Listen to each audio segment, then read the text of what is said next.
All right. Well, in Halitics, I'm Hal Ginsberg. So glad to talk to you. Hope you had a good weekend. I had a very nice weekend indeed up in New York for some museum tripping and had a really nice time seeing the Picassos and the Manets and the Degas, and they were beautiful. And it was a really nice afternoon, and actually all day, because we went first to the Modern Art Museum to see the Picassos, and that was actually in the morning. So it was a long day, but very, very rewarding, I would say. Nice to see the beautiful art, to see the exalted heights that people are able to reach. Our most talented humans have done extraordinary work, extraordinary art, far beyond most of our abilities, but we all have something of beauty, of godliness in us of that sort. And that's why I get so depressed when I talk about the stuff I talk about, because it's so sad. I mean, if everyone was just corrupt and evil and selfish and greedy and hateful and mean, who would really care? I mean, so what? You know, we'd all be just bad people who are getting what we deserve.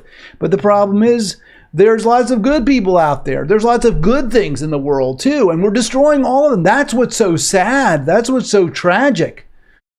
If we just were all the residents of Sodom and Gomorrah, there was no decent, honorable person amongst us, I guess it would be okay if we just went up in flames, as we are indeed going up in flames. But the fact is that that's not the case. There are plenty of good people, and even those of us like myself who are very seriously compromised in many ways.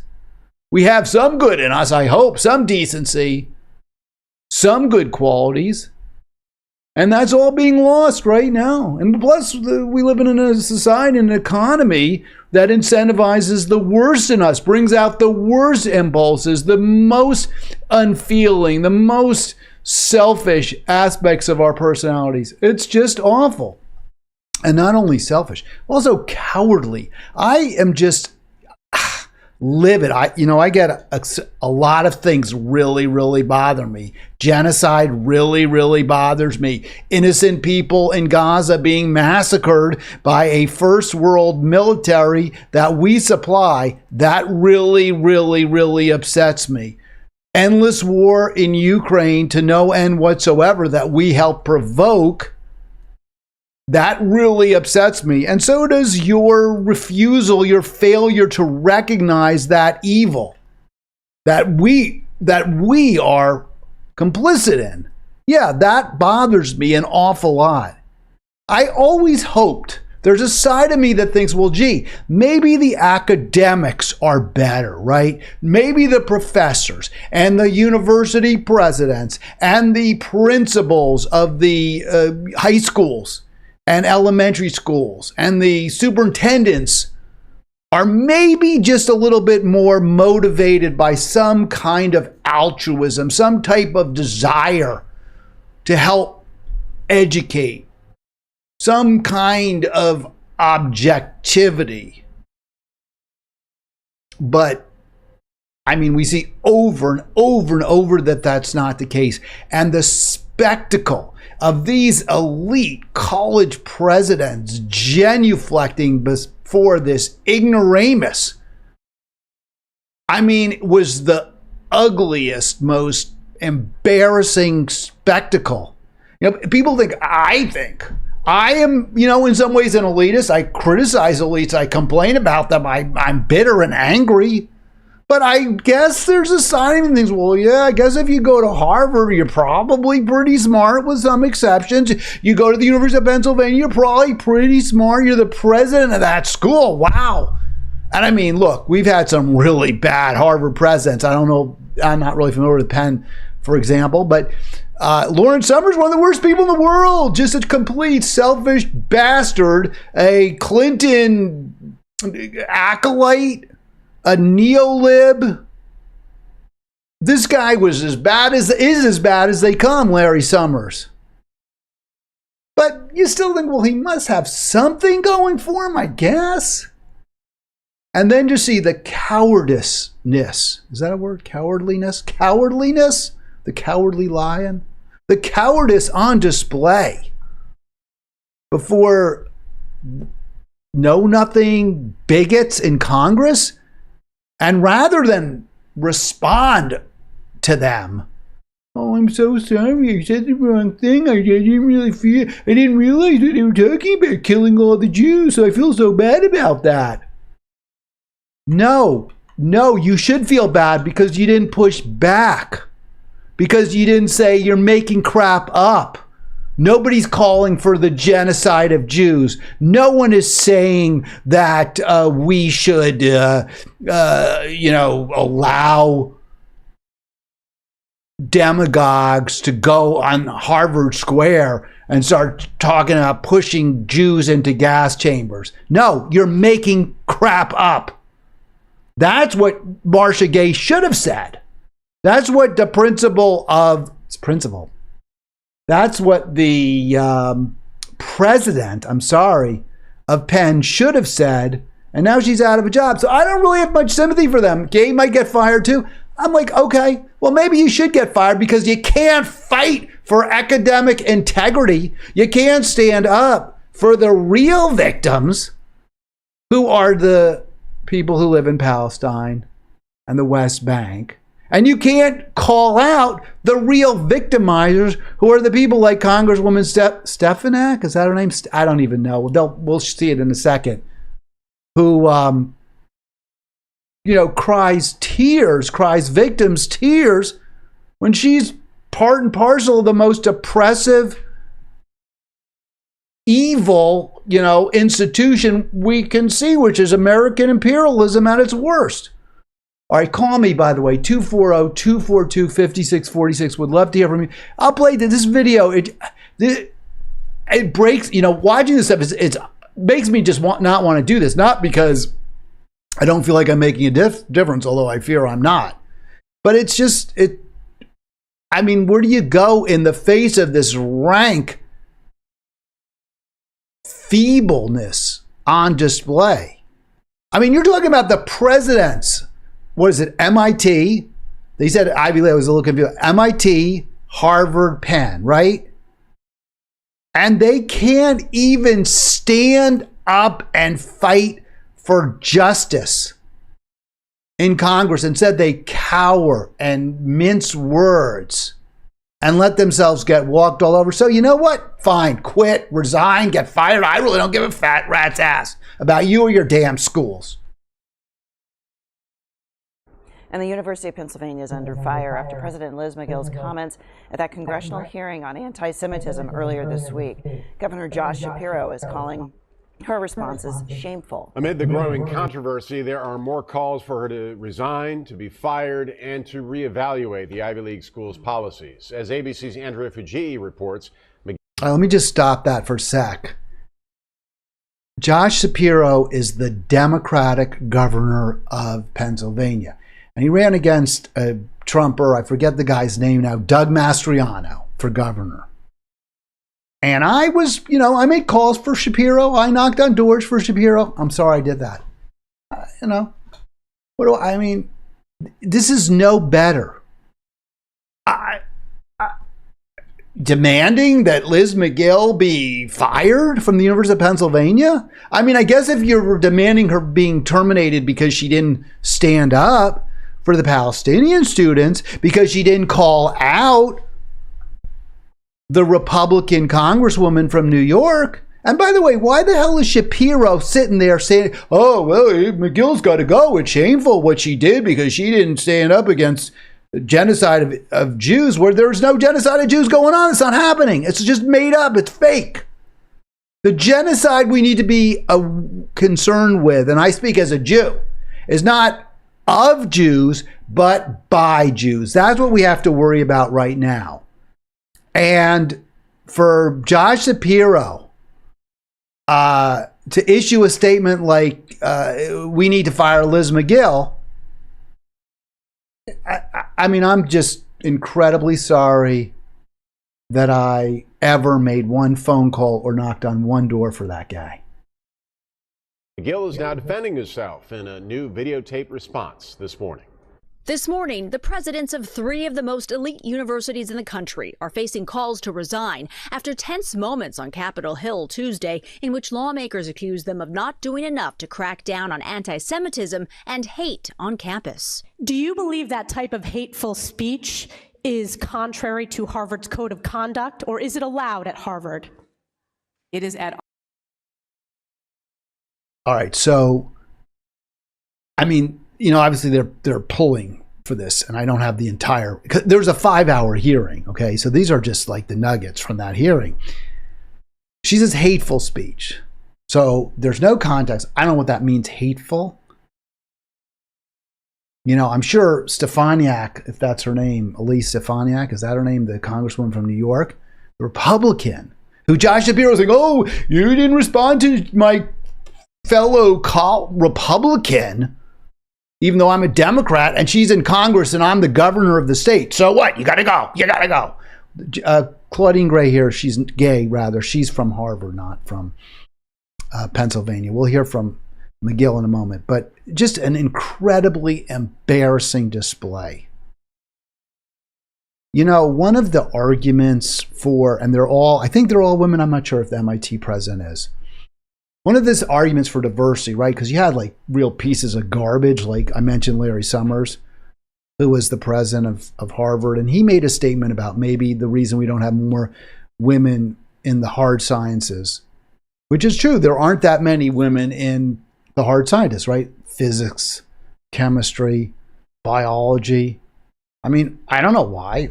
There may be a variety of different reasons. He said, well, maybe they lack some of the skills or something, or I don't know. And it does seem that women and men have different skill sets in certain areas, and that when it comes to at least mathematics, the most skilled in mathematics, those who have innate gifts in mathematics, may be more likely to be men. In other words, the most gifted people in mathematics may well be men. And it would seem, certainly now there may be other reasons, that Einstein and Newton and, Alan Turing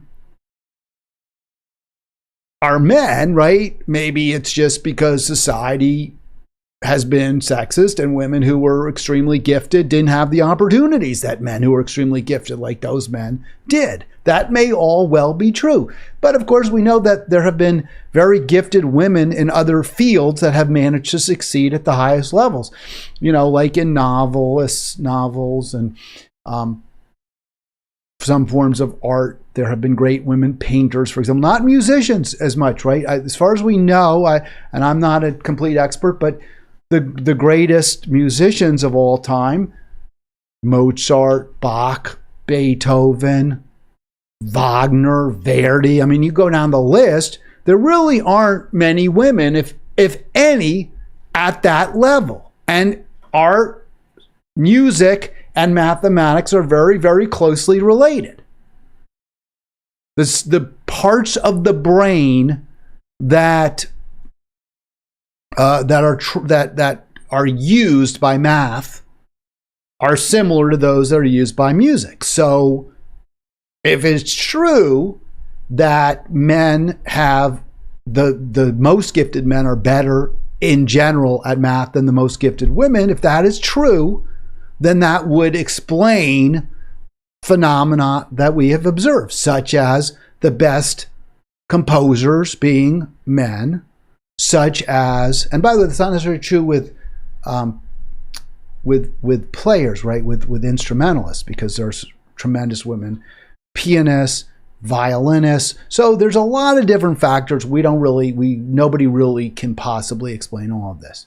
But one of the biggest arguments that have been presented for why there should be a real push by these institutions to hire women to be presidents, to be at the very top, is because they'll be more sensitive to victims, to people who aren't the most gifted, the most elite.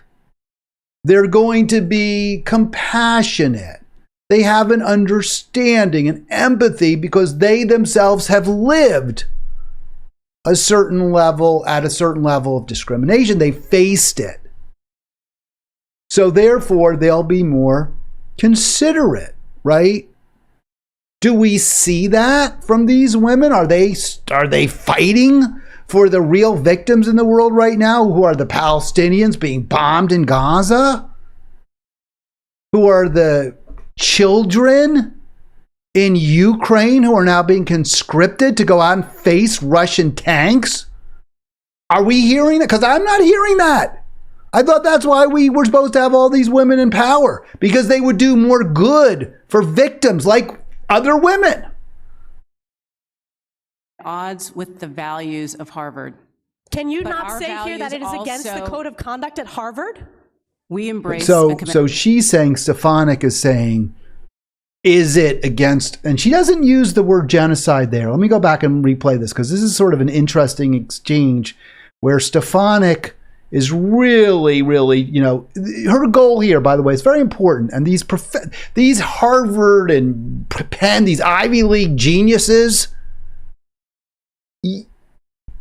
you'd think they would point out her motivation, which is to embarrass them, to humiliate them. It's not to get to the truth. It's not trying to uncover what are the problems facing students at Harvard and Penn and MIT. It's just to try to make these presidents look bad and make these so-called liberal schools look stupid. And the presidents completely fail at every turn defending their institutions. Anti-Semitism and hate on campus. Do you believe that type of hateful speech is contrary to Harvard's code of conduct, or is it allowed at Harvard? All right, so what is hateful speech? That's a really good question. What violates the code of conduct? And frankly, I don't know. I haven't looked at the Harvard's code of conduct. I mean, to me, this is a pretty easy, this is kind of a softball. I would presume, maybe I'm wrong, I don't know. The president would know what the specific Harvard code of conduct says about, and let me get that off your screen, what the Harvard code of conduct says about hate speech. But again, you're supposed to pretty much say be able to say pretty much whatever the hell you want on a college campus. I am really a big believer in, with few exceptions, free speech, to the point where if someone doesn't like what you're saying, they can either leave or they can push back harder.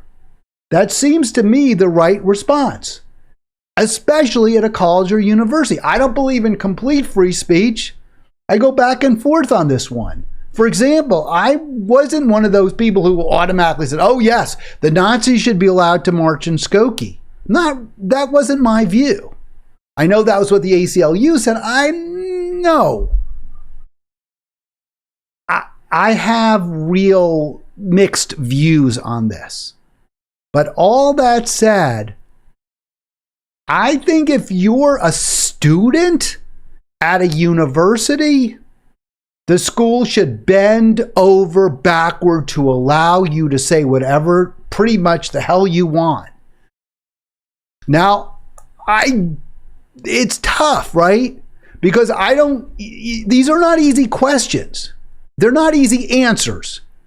Should someone be able to say, Hitler was right, we need to finish the job? That's pretty awful, right? Should a student be able to say, Israel has the right to defend herself and kill 16,000 plus Palestinians, the vast majority of whom are totally innocent, and maybe half of whom were born even before Hamas was even elected in the last election in Gaza and Palestine? So should a student be able to say, yeah, Israel can do whatever the hell it wants to defend itself, even killing up to and including 16,000 or 160,000? Should you be able to say that? I mean, it's a close call, right? I mean, it's not easy to say which yes or no. I mean, to me, I can phrase them both. I feel like the statement that Hitler we need to finish the job. It's kind of worse. But is it really right now? I mean, what we're facing right now is a genocide against the Gazans. And no one's saying, not one person is saying that Jewish students or any other students can't call for Israel to continue bombing. Remember, there was someone saying, oh, we can't. Hillary Clinton said no ceasefire. That'll only help Hamas. So what was she doing? She was calling for the continued killing of Gazans, of innocent people. No one's saying she shouldn't get to say that. I think she should be allowed to say it, and we all should be condemning her and criticizing her and attacking her. And the people who voted for her in 2016 over Bernie should be on their bended knees begging for forgiveness. But you know, you get to say what the hell you want. What code of conduct did she violate when she said that, besides that of all decent human beings? So I don't know, what is it that exactly Gay said that was wrong? I'll show you what she said that was wrong. And this is why I'm okay, I guess, if she's fired or if she resigns. I mean, this wouldn't be why she would resign. But if she does resign, this is what she did that was wrong. She apologized. Who the hell is she apologizing to? For what? This is so pathetic. So weak. So lame. Yeah, fire her ass for that statement, as far as I'm concerned.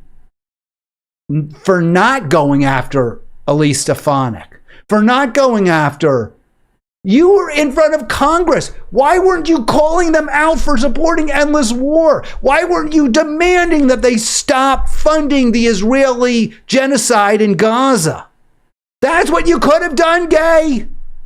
That's what you could have done, Dr. Gay. That's why you should be fired for failing to do that, Dr. Gay. If you're fired, that would be the reason.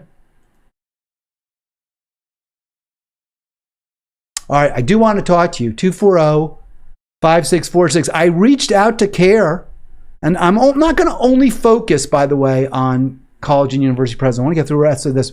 But what the public school system where I live, Montgomery County, highly touted, one of the top public school systems in the entire country, has just completely wet its pants, pooped all over itself, do whatever expression you want, betrayed its academic mission, just as Elizabeth McGill, Dr. Claudine Gay, and whoever else was before that congressional panel and did simply, completely, and utterly betrayed the principles of academia, which is free and fair inquiry into every topic, which is honesty, speaking truth to power.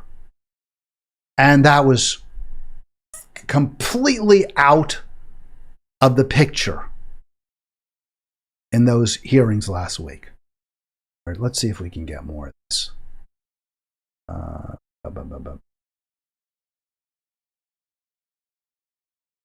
So, yeah, guy was saying to me, you know, maybe I should look into some sort of production help.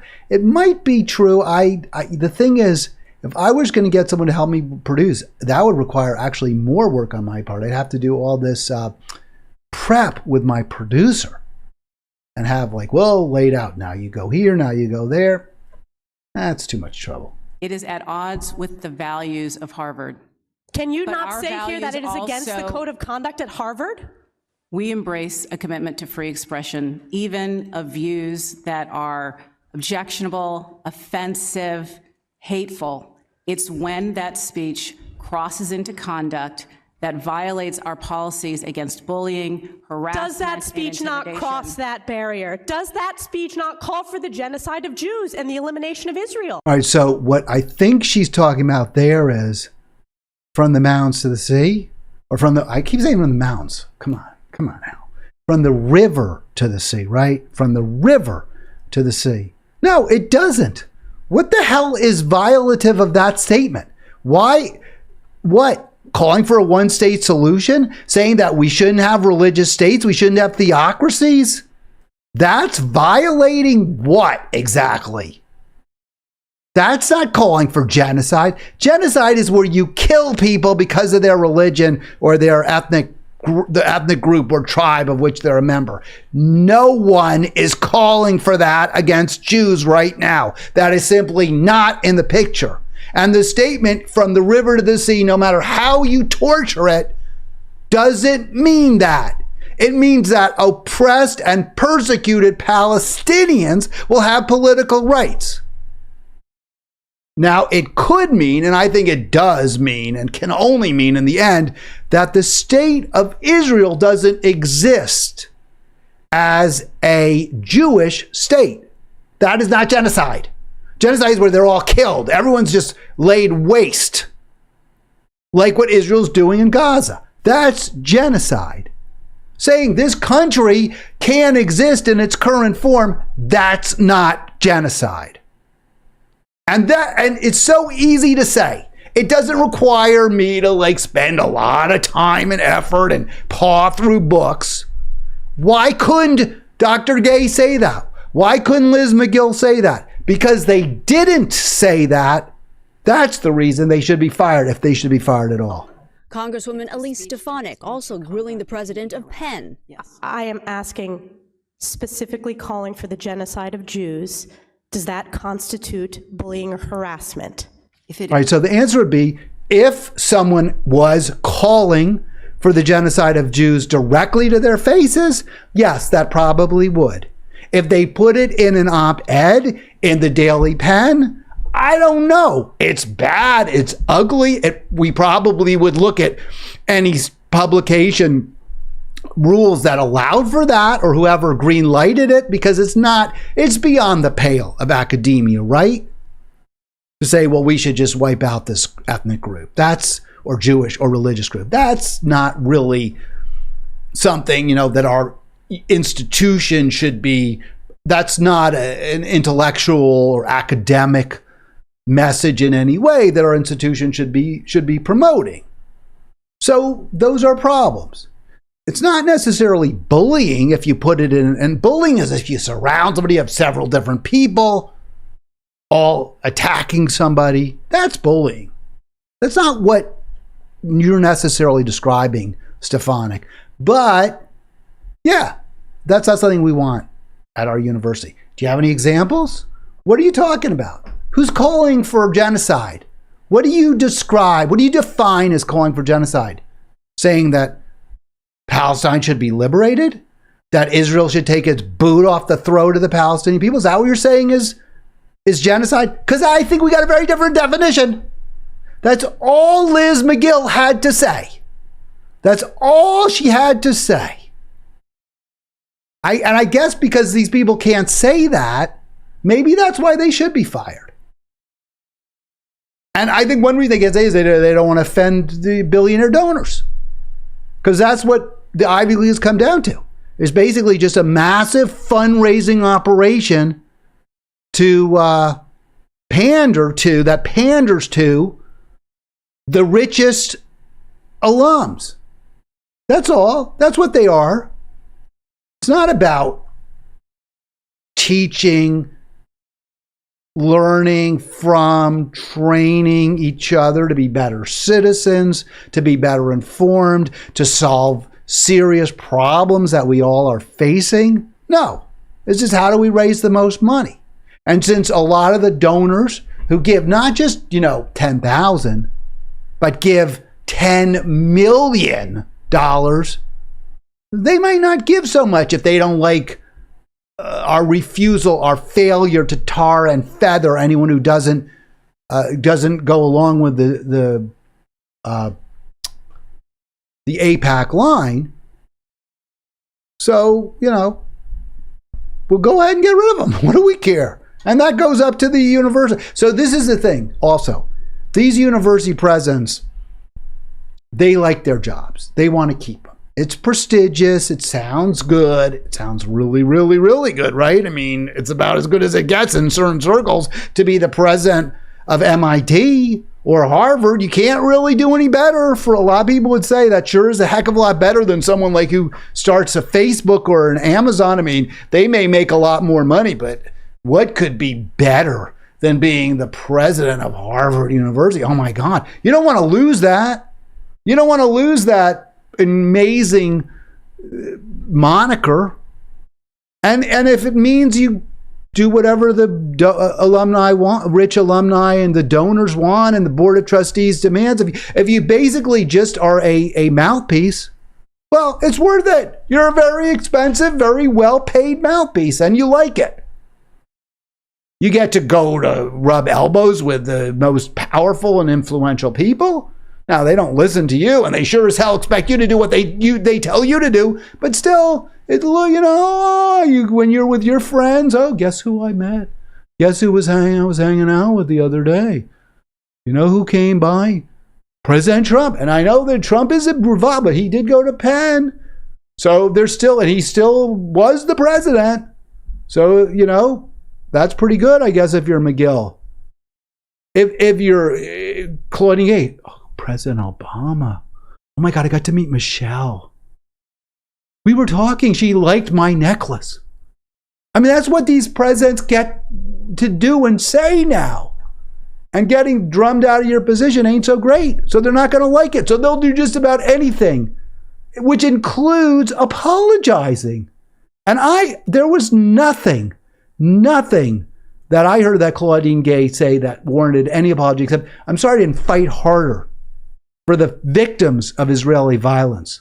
I'm sorry I didn't fight more aggressively against the billionaire elites and the weapons manufacturers who love endless war. And by the way, many of whom give to Harvard.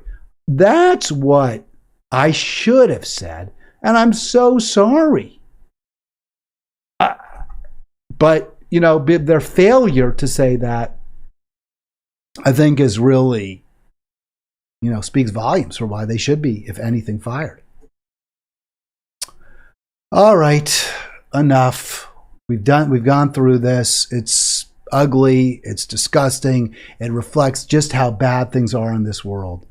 And let me tell you, it's not just the elite. Most of us, we're not going to get a sniff of Harvard, right?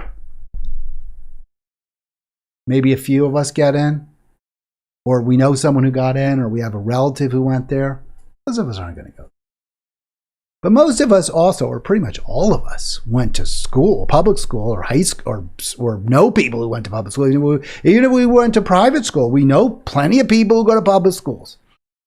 And guess what? They're not standing up for what's right either. They're not fighting for justice either. You'd hope they would, but they don't. So here where I live, beautiful Montgomery County, bucolic Montgomery County, Maryland. Council on American Islamic Relations. By the way, I reached out to them today, hoping they'd get me a spokesperson, maybe later this week. Released a statement this past Friday alleging another Montgomery County, Maryland teacher has been placed on leave after expressing support for Palestinians during the ongoing Israel-Hamas war. So, just imagine that. And by the way, this isn't some sort of overstatement or Elise Stefanik, they're calling for genocide of Jews when they say from the river to the sea, Palestine will be free. No, there's no way, no matter how you torture that, no one's calling for genocide. But yet, if you don't condemn that statement, you lose your job at Harvard. You lose your incredibly cushy, prestigious position as the president of the university. You lose it. Or you could lose it. You're being threatened with losing it. I'll tell you another way you could lose your job is if you say, I don't like what Israel's doing to the Palestinians. I don't like the endless killing. I don't like the massacres. I don't like phony, as far as we can tell, phony trumped up claims that Palestinians were raping corpses and girls I don't like that. I'm against it. You say that, you lose your job, or at least you get placed on leave. And this statement here from WTOP kind of stuck out at me a little bit because of that. Another MoCo, Maryland teacher has been placed on leave after expressing support for Palestinians. So I looked at it because I was like, who are the other teachers? So apparently 2 other teachers, they won't tell you. They posted on social media something, we don't know what it is, that offended some people. We don't know exactly who they are. And then they got in trouble for that. I don't know. I mean, what? I'll tell you what I'm sure they didn't say. Jews need to be killed. I'm sure they didn't say that or anything like that. Now, if they did, they should be, that's grounds for termination, in my opinion. Just as much as it would be grounds for termination to say Palestinians should be killed. Just as it would be grounds for termination to say slavery was a good thing.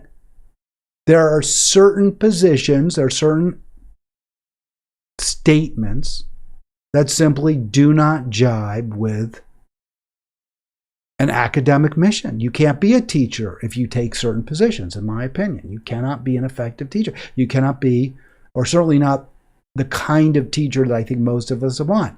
Caring, empathic, respect all humans, all life. I don't think you can be that kind of a person. You express some of those views. So I'd like to know what exactly maybe those teachers did say something really bad. I don't think so. What did this teacher do? This horrible, awful teacher do that warranted her being placed on admin leave? And was it so unique? I mean, no one else has said anything like it, right? Or if they did say anything like it, they got in just as much trouble. From the river to the sea, Palestine will be free. Wow. Oh my God. How could she say? Oh. Again. And I don't like to use Zionists as a criticism, right? I mean, I get you believe in. I was talking to my mom about this, right? He said, well, you can understand in the wake of the Holocaust and 1,000 years of rabid, virulent Jew hatred in Europe, you can understand why it was so important to so many Jewish people worldwide after the truth of Auschwitz became known and the Shoah became known, that there be a state, a Jewish state. And my answer is absolutely, totally get it. Of course I understand why there was this belief, this deeply felt need for as I'm Jewish, our own country. I understand that. But it was ultimately the implementation and the development of that state has proven to be wrong,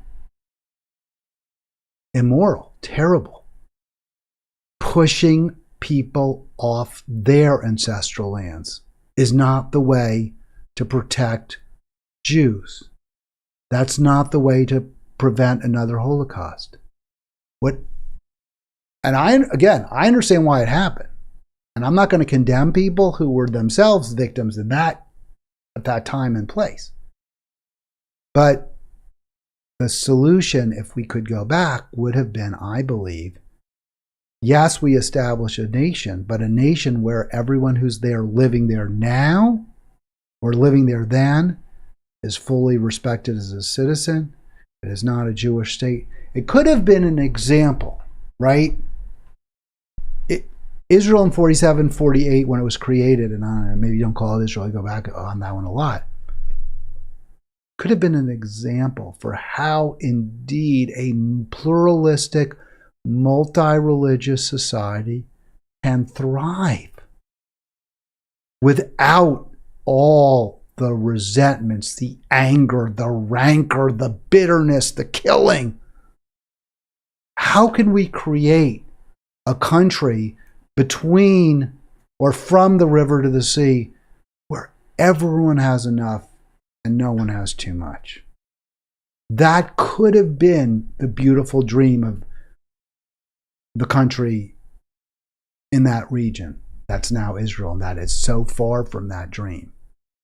So I understand the impulses. I understand the fear. I get it.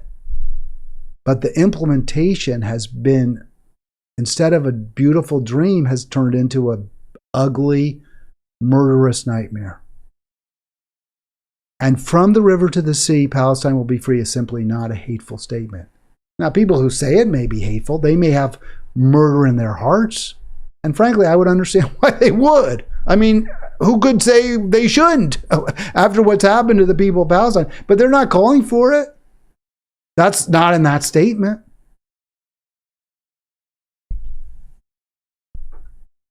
We have to do better, folks.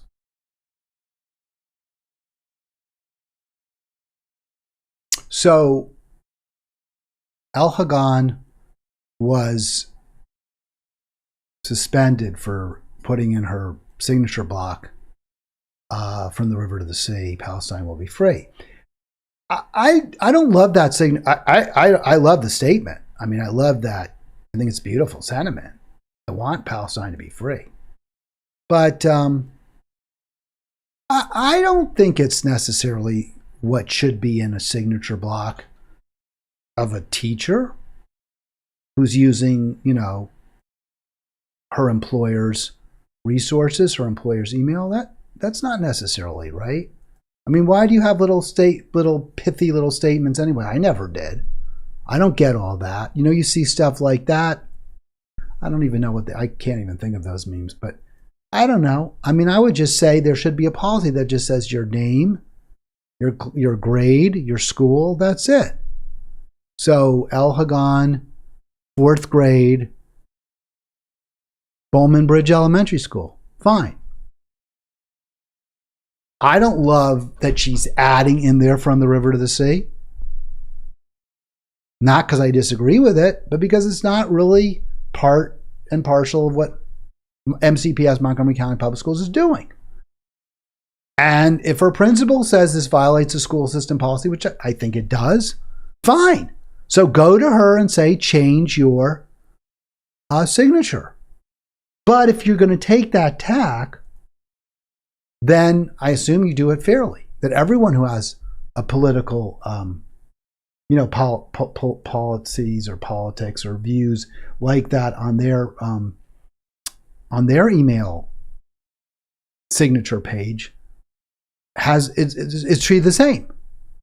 It's not that you specifically don't like the statement about Palestine. It's that that's not what we use our emails for. Unfortunately, and again, this is her complaint. This is El-Hagan's complaint. So maybe it's inaccurate. It seems like it's pretty well documented. No, this is selective persecution.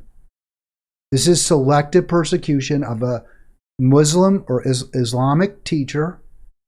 Muslim teacher, El-Hagan is Muslim. It's selective persecution of her because you don't like her message, or her message isn't congenial, let's face it, to rich, powerful, influential people in Montgomery County. That's why. So nobody complained when other teachers put Black Lives Matter in their signature block. Nobody complained about she, her, them, or whatever pronouns. Those are political statements, right? They clearly are. Now, you may agree with the politics, but those are political statements. And no one said boo about those. Nobody got suspended for those. Nobody was even urged to take it down. Oh, no, don't put Black Lives Matter. Just have your name, your school, your class. That's all you have to do. That's all we wanted. And I would say that would be fine. In fact, that's what I think they should do. But if you're going to say you can't put political statements in your signature block, then you enforce that across the board. Or if you see El-Hagan's from the river to the sea, Palestine will be free, and you're like, well, this is kind of too far, then go back to the drawing board and say, okay, we have it. Our policy is no political statements. We haven't been enforcing it. We are now. And we are going to force it. Yes, we'll be honest. The El-Hagan statement kind of went farther than we were comfortable with, but we recognize that we have to treat everyone the same, and we will. So that would be okay. And I think El-Hagan would have been okay with it. In fact, she offered. She said, okay, you know what? I love teaching. That's what I really, really, really want to do is teach. I don't want to get into an argument about Palestine. I want to teach. So she said, you know what? You don't want me to use that phrase from the river to the sea. I won't. I'll take it down, okay? And everyone can be happy. And the school said, nope, you did it. You're done. You're canceled. You're canceled. You had the temerity to express some solidarity, some concern, some affection, some empathy for the Palestinian people that Israel's targeting and killing. So you're done. We can't have that here. That's your educational system right now. And this is the kind of story, the kind of reportage, whatever, what's happening. This is what is happening in your world. And when people choose instead to just talk about how evil Trump is or how the Hunter Biden indictments just show how biased the government is against Biden or something like that, I don't understand it. In real time, innocent people are getting bombed with our weapons, our materiel in Gaza. In real time, the slaughter, the stalemate in Ukraine continues. In real time, our academic institutions are firing people who they, from the most powerful and, well, not really that powerful, obviously, from the most prestigious jobs known to humankind because they dared not genuflect at the altar of Jewish victimhood. And instead of focusing on these real world tragedies, we're worried about what exactly? I don't know. Just silly stuff. That's not germane to our future. Or not nearly to this degree. What I'm talking about here today is not some Republican sin. Yeah, Elise Stefanik is a Republican. She's backed up by Josh Shapiro, the Democratic governor of Pennsylvania. She has, I'll guess, progressive, so-called progressive elites from Ivy League institution trembling in their boots. The Biden administration is complicit in genocide. Please do me a favor. Don't start in on me about just Trump. He's got nothing to do with any of this.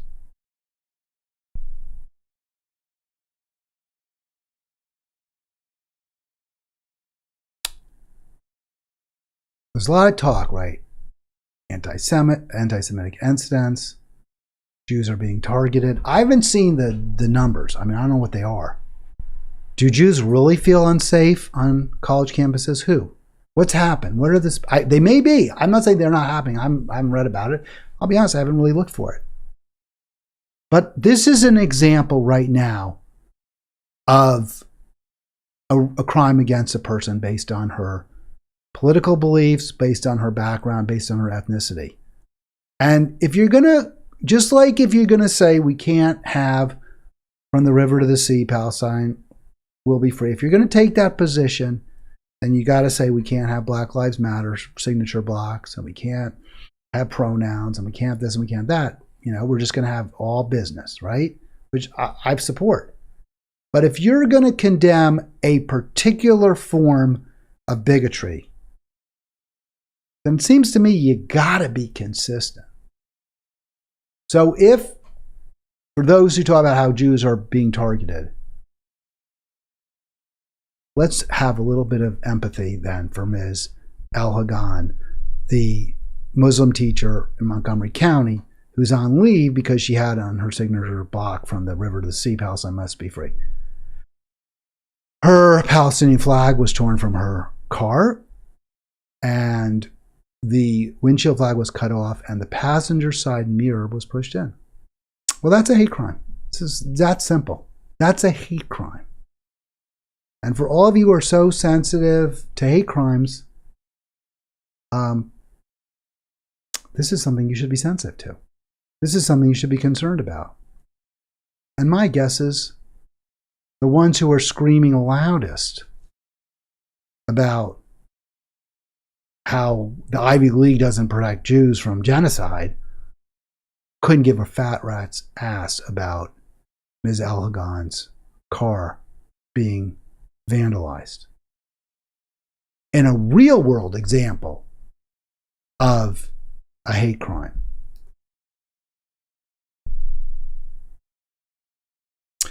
More examples of what the Montgomery County public school system finds particularly offensive. Supporting a pro-Palestine walkout. So, Principal Edward Owusu from Clarksburg High School here in my county, Montgomery County, just retired amid backlash to the pro-Palestine student walkout. He got an incredible amount of criticism because he told some students they could go, some high school students, they could leave school and go to this pro-Palestine, or they could walk out, who participated in a pro-Palestine, pro-ceasefire walkout. Now, I'm not a big believer in letting kids just walk out. I think there are times when you allow it. I don't have any problem in this case. After all, we're watching, in real-time genocide. We're watching people just being murdered, cut down because of who they are, because of their ethnicity, because of where they live. It's just that simple. So to me, a pro-Palestine, pro-ceasefire student walkout is actually the least that we should be doing at this point. I don't feel like I'm doing much. I should be doing much more.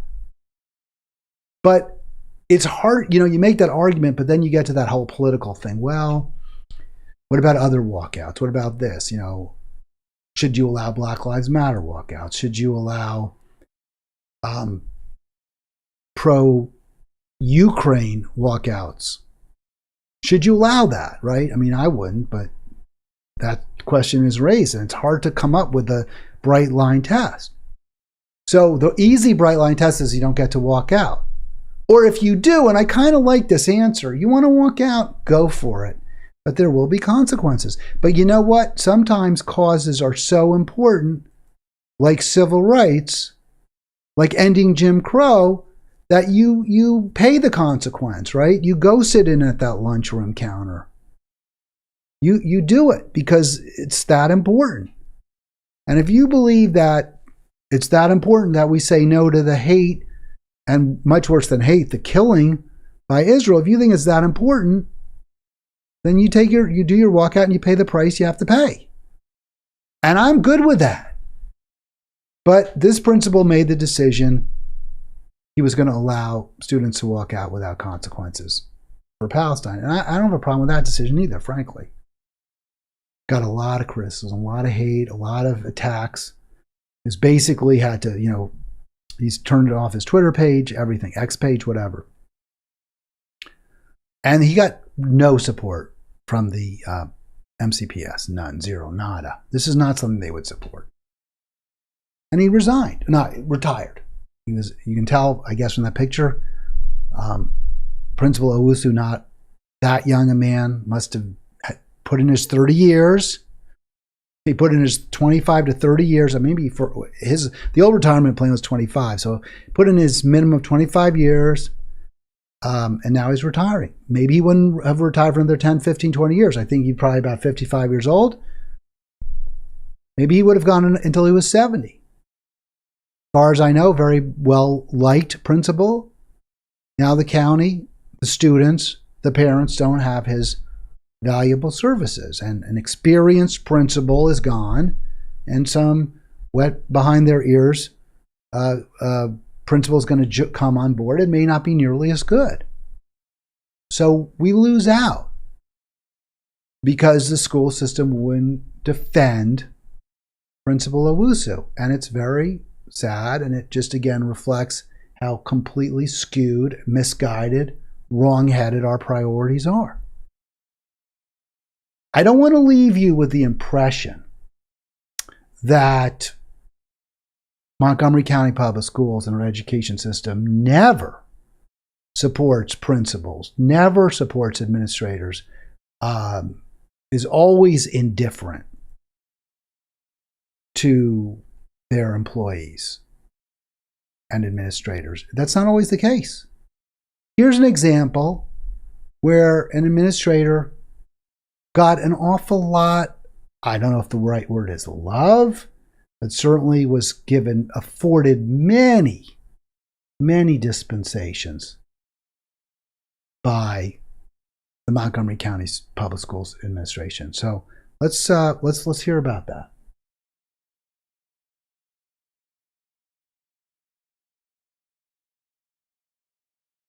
For years, Montgomery County teachers and parents who say they've been complaining for years about harassment and bullying coming from a principal. Tom Fitzgerald's live at MCPS headquarters today and talked with a former educator who said, Fitz, she tried to sound the alarm here. What happened? Yeah, you know, Jenny Coppersmith, Jim simply says she wants to know what took so long. She was both an MCPS paraeducator and a parent who says she complained to school officials first about harassment of her daughter and then harassment of her. This was back in 2017. Now that same principal faces 18 accusations of both sexual harassment and bullying. We're talking about Dr. Joel Beetleman. He's a former Fox. All right, so this principal faces 18 counts of harassment of teachers. There are complaints by students and by educators, in addition to the teachers, also paraeducators. So the administration, this has been going on, these complaints for 10, 12 years. They never did anything about it. They were perfectly happy to let Beetleman continue in his role. So it's clear that some employees of the school district, it doesn't matter what they do, they're totally covered. They got Beetleman's back, folks. He's got nothing to worry about. At least he had nothing to worry about. However, in the end, he was laid low, not by, and it still hasn't been, because this is a guy, 18 counts of sexual harassment. He called 8th grade girls. I believe he used the word hoe. I don't have that in front of me right here, but used the word hoes and sluts to describe 8th grade girls. Now, some of the clothing that they wear, I don't think are appropriate. I think there should be dress codes. You don't use that word. You don't use those words. But it was beyond that. There were teachers that he was touching inappropriately. At least that's what they alleged, right? That he was begging them for dates. They were, and it wasn't like they kept silent. And nobody did anything about it for years and years and years. So this guy clearly was protected by the school system. And I think it's really important that you realize that it's not we shouldn't be too hard. Let me put it this way. We shouldn't be too hard on the administrators. Some of them, some employees, they're indifferent to the complaints about them, right? Some get away with whatever they want. So it isn't true that they're overly officious and consistently looking to penalize employees. If you sexually harass your subordinates, you might just well get away with it. So again, I mean, what do you know? Look, you can't make this stuff up. This is who they protect. This is who the school district protects. A guy who harasses his staff and other students. Your middle school principal and the subject of these accusations by both teachers, parents, and some students. Jenny Coopersmith, who quit MCPS eventually because of all of this, says she was reporting Beetleman's behavior, but nothing actually ever happened. She says now these promises from school officials to be actively listening to the community, to her, sounds like empty promises after years of inaction. They have canned responses. They always have actually had very canned responses. And they will never admit that they did anything wrong. So we really need some representation that will go in deep and hold everyone accountable. Now, it was just last June that Beetleman was actually promoted to the job of principal.